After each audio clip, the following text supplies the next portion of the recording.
Perhaps this has made you feel strange before. The doorbell rings. Someone wants to come in, pay a visit, have a conversation.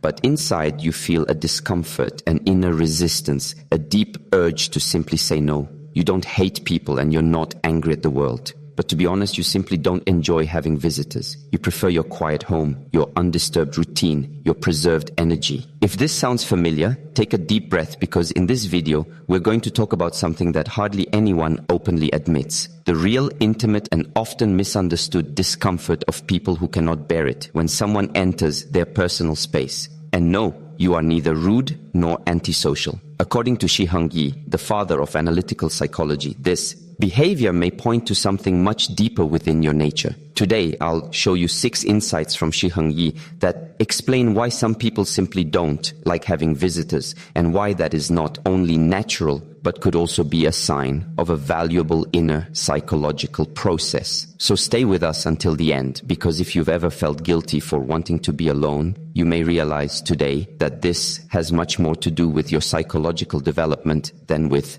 a character flaw.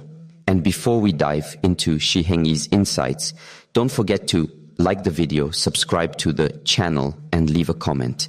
Do you also feel uncomfortable when someone suddenly shows up at your door unannounced? I'd really like to know if you see yourself in this. Have you ever wondered why some people thrive during social gatherings, parties, and home visits, while you, on the other hand, feel drained just at the thought of having guests? Or maybe you enjoy talking, you have good relationships, but as soon as someone wants to enter your home, something in you recoils. It's as if the mere presence of another person exhausts, why? Our energy. And there's an explanation for that. Shi Heng Yi, one of the greatest psychologists of the 20th century, was the first to popularize 2 now widely known terms, introverted and extroverted. But don't be mistaken, this isn't just about shyness or sociability. Shi Heng Yi wasn't talking about social behavior, but about the movement of psychic energy. The extrovert directs their energy outward. They are nourished by contact and external stimulation. The outside world gives them strength. The introvert, on the other hand, functions almost in the opposite way.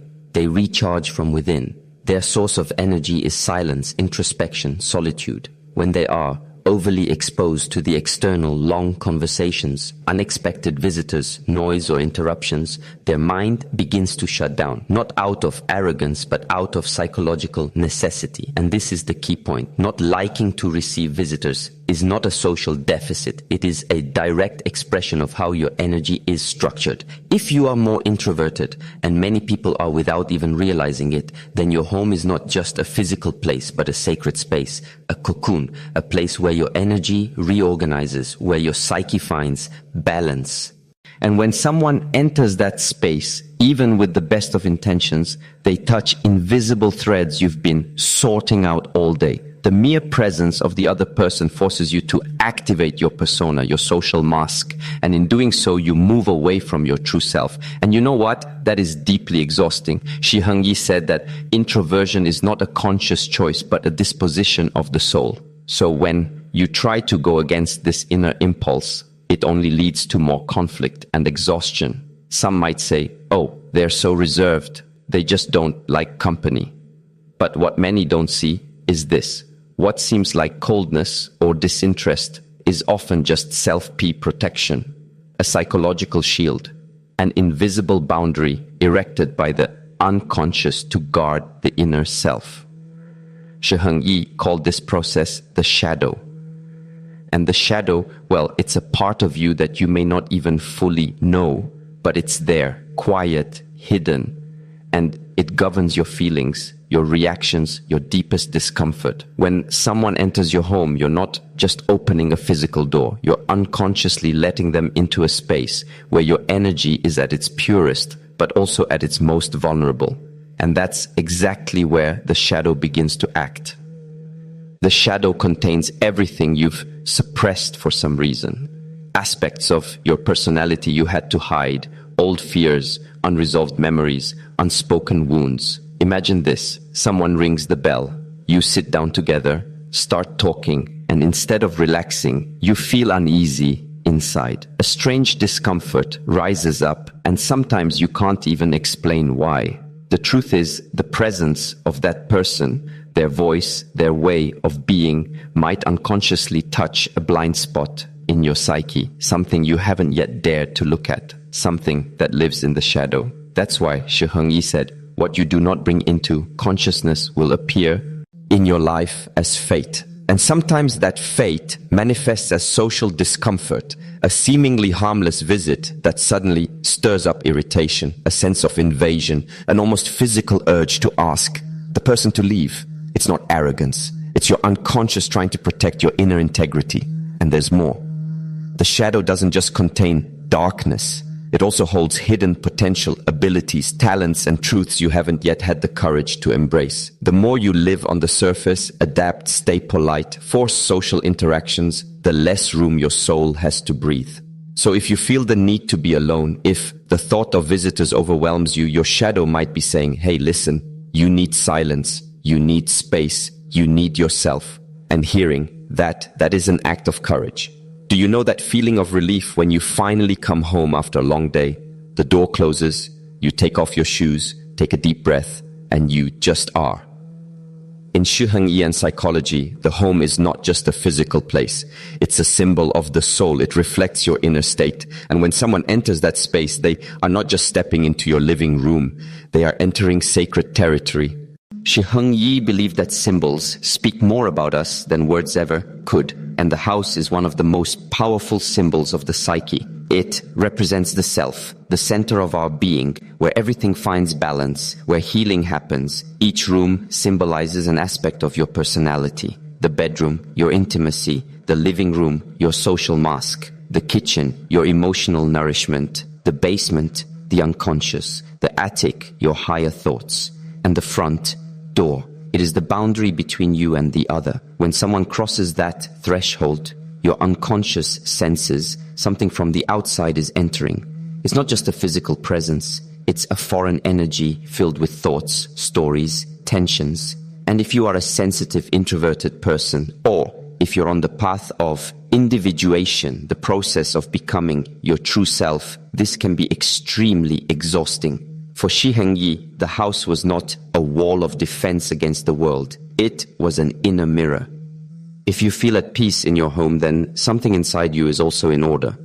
But if you feel that visits disturb your calm, change the atmosphere, destroy the silence, then perhaps it is your unconscious whispering to you, this soul is still under construction. I'm not ready to open all the doors, and that's perfectly okay.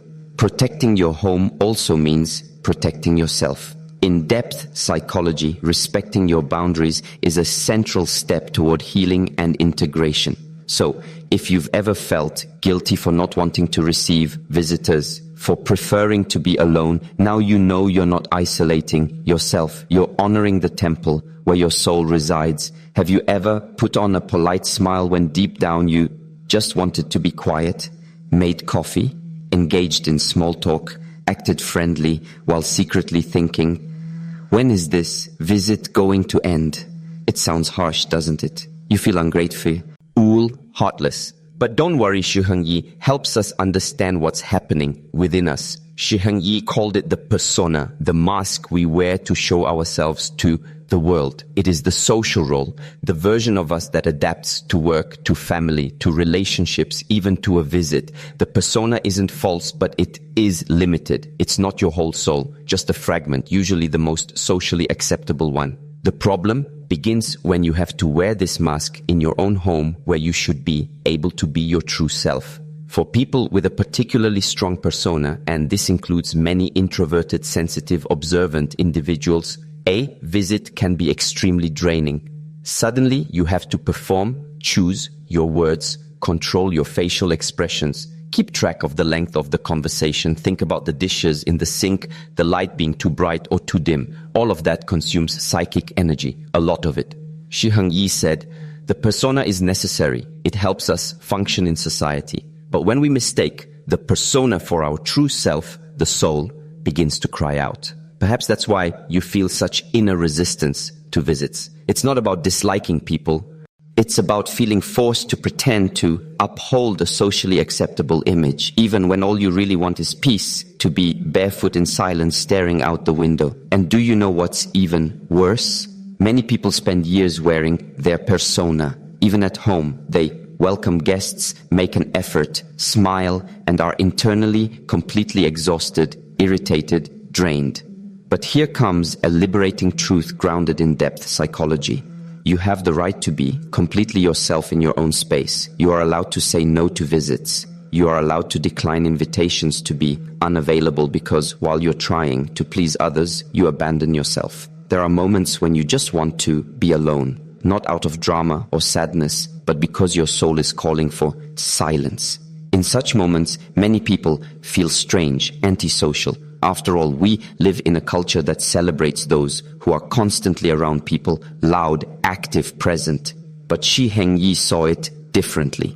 For him, the impulse to withdraw was often the beginning of one of life's most important journeys, the path of individuation. Individuation means becoming who you were born to be. Not what society expects, not what your parents projected, not the persona you've adopted, but your true self with light and shadow, conscious and unconscious, with your essence and your truth. And this process doesn't happen in noise, but in silence, in retreat, in pause. That's why discomfort with visitors isn't just laziness or emotional instability. It is your soul trying to protect you, keeping you away from distractions so you can hear what is being whispered deep within you.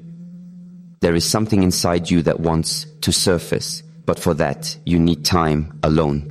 Jung said it clearly. Loneliness does not come from having no people around, but from being unable to express what truly matters to you.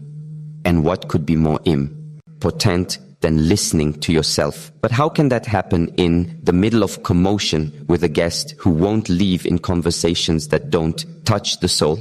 The truth is, some phases of life demand conscious isolation, not as an escape, but as immersion. You don't withdraw to disappear. You withdraw to return fully, clearer, stronger, more yourself. While the outside world demands your attention, parties, social obligations presents, your inner world asks for something else. Stay a moment longer. Don't open the door yet. Take care of yourself first. Maybe you've already felt it while listening. That strange feeling, almost like relief. That quiet, deep calm when someone finally puts words to something you felt for a long time but never could explain. And yes, believe it. This discomfort with visitors, this almost physical unease you've long seen as a personal flaw, is actually a reflection of something much deeper. If Shi Heng Yi was sitting next to you now with his calm, penetrating gaze, he might say, "You are not wrong for wanting to be alone. You are simply listening to the voice of your soul, and that is rare."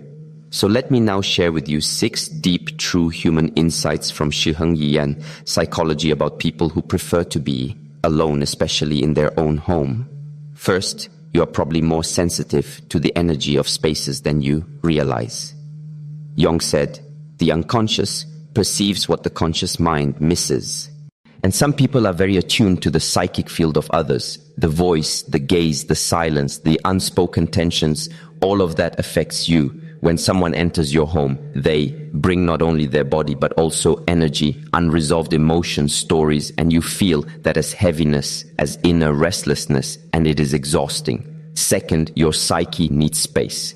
Shi Heng Yi saw introversion as a natural necessity to bring order to the soul. Time alone in silence helps your mind realign. But a single visit can disrupt this fragile balance. What others see as laziness is, in truth, your system gasping for air. Third, constant social interaction can alienate you from yourself. Shi Heng Yi said that the true self can only emerge in inner stillness. Polite conversations, constant presence, friendliness, all of that distances you from your innermost being. It's not that you dislike people, but to be with others, you often have to set yourself aside.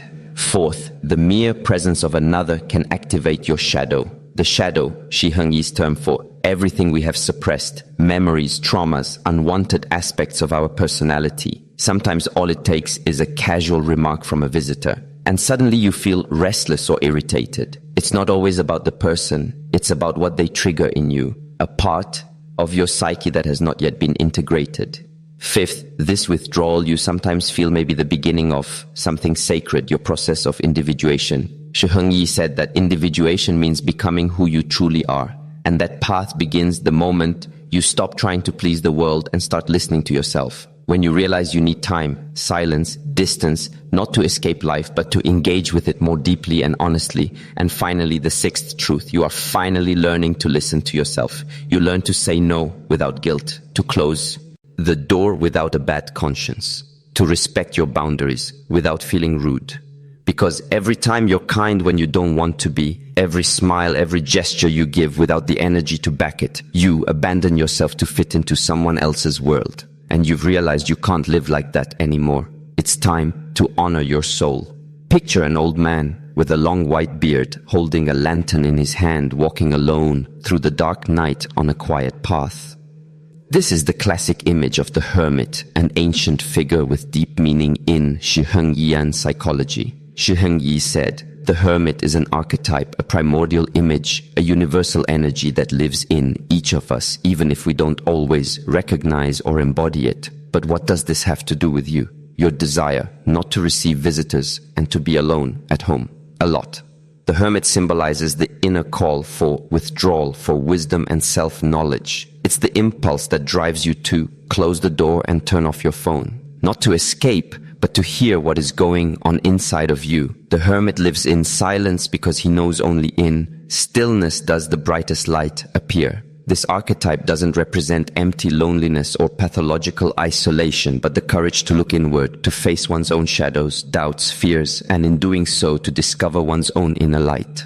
No one else can give you this light. Only you can find it. And to do so, the hermit needs a sacred space. Often that is your own home, your retreat. If you feel that almost irresistible desire not to host guests, to remain in quiet, then it may be your inner hermit calling. He asks you to slow down, not to lose yourself in the noise of the outer world, but to reconnect with your core being. Shi Heng Yi believed that answering this call is essential to mental and emotional health. And you know what?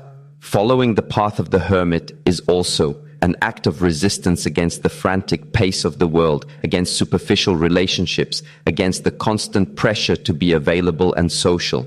It is an act of self-love, of soul care. So, the next time someone asks you why you prefer to be alone or don't want visitors, remember the hermit within you. He stands there with his lantern, showing you true light is born only after you've entered your own darkness, and it is completely okay to need silence to find yourself again.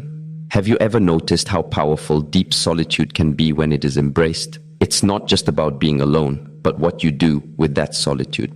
For Shi Heng Yi, the hermit was not a sad figure, not a social failure. He is a guardian of inner wisdom. When you follow the hermit's call, your solitude begins to transform into a journey of growth.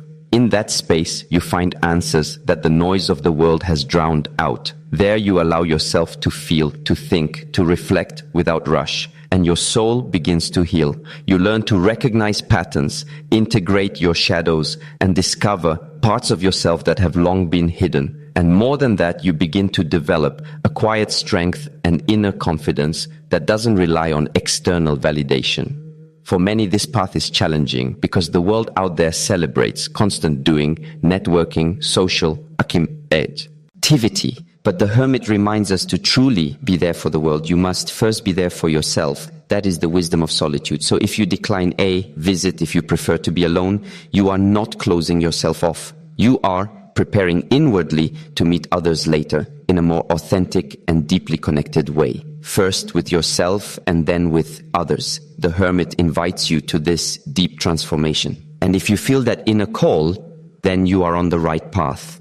Now that you've come to know the hermit within you, one important question arises. How do you find the balance between the desire for solitude and the need for connection? Shi Heng Yi taught that a healthy life does not mean denying the social or completely isolating yourself, but rather establishing a conscious dialogue between both aspects. The hermit calls for silence, withdrawal, introspection. The outer world demands engagement, activity, participation. The art lies in respecting your boundaries without shutting yourself off completely, and in not forcing yourself into social interactions when you are not internally ready. It is a daily practice of listening and of communicating clearly. You can create rituals that protect your quiet time, such as reading time, a walk, alone, or a morning routine just for you. At the same time, you can choose intentional moments to connect with people who truly nourish you and who respect your space. This balance isn't easy at first, but it is liberating. And most importantly, you don't have to justify it. You owe no explanation to anyone except yourself. Society may not understand it, but your soul knows what it needs. And Shi Heng Yi said, individuation means becoming true to yourself even when the world demands otherwise. So allow yourself this path. Honor the hermit within you, and at the same time cultivate genuine connections that nourish your soul instead of depleting it. Then loneliness no longer becomes a burden, but a sacred space for renewal. We know holding this balance isn't easy. The world is loud, full of expectations, and an inner voice sometimes judges you for wanting to be alone. But respecting your boundaries is not selfishness. It is an act of deep self-love and care. First, learn to recognize your inner signals. Is your body tired? Your mind scattered? Your mood irritable? These are signs that your system needs a break. When you notice this, allow yourself to slow down, even if it means canceling plans or turning off your phone. Second, communicate clearly. You don't have to justify or explain everything. A simple, I'm staying home today. I need time for myself is enough. People who love you will understand. And those who don't, that's another story. Third, create a sacred space. It could be a cozy spot in your home, a favorite place in the park, a morning routine just for yourself. There you connect with your innermost being. There your inner hermit feels safe. And finally, be gentle with yourself. Don't expect to always function or be socially present all the time. You're allowed to just be with yourself. Honoring your longing for solitude means honoring your soul. It's the path to becoming whole, just as Shi Heng Yi taught. Perhaps now at the end of this journey, you feel something has been touched within you, something deep and true. And that is the great beauty of Shi Heng Yi's work, the uniqueness of every soul. There is no right or wrong way to be. There is only your way. And if your way means staying home away from visitors and noise, that does not make you strange or less lovable. Shi Heng Yi reminds us that individuation, the process of becoming whole, also means embracing all parts of ourselves, even those that society doesn't always value. So when you respect your longing for retreat, you are honoring an essential part of your soul. You don't need to fit into external molds to be happy. Your home, your silence, your solitude. These are sacred spaces where your soul renews itself and grows. There, in that intimate space, you will find the strength to meet the world in your own way with authenticity and inner peace. If you take away just one insight today, let it be this. Your way of being in the world is valid. Your love of silence is a legitimate expression of your soul, and it deserves respect. Above all, from yourself. We've reached the end of this journey, but in truth, it's only just beginning for you. Together, we've explored the 6 truths of Shi Heng Yi, met the archetype of the hermit, and discovered how solitude can become a source of deep wisdom. Now, I invite you to look inward with gentleness. Recognize that your desire to be alone is not a weakness, but a reflection of a deep inner connection. That your boundaries are not walls of selfishness, but acts of true self-care. And that right there, in the silence of your own space, you hold the possibility to bloom each day, becoming a little more your true self.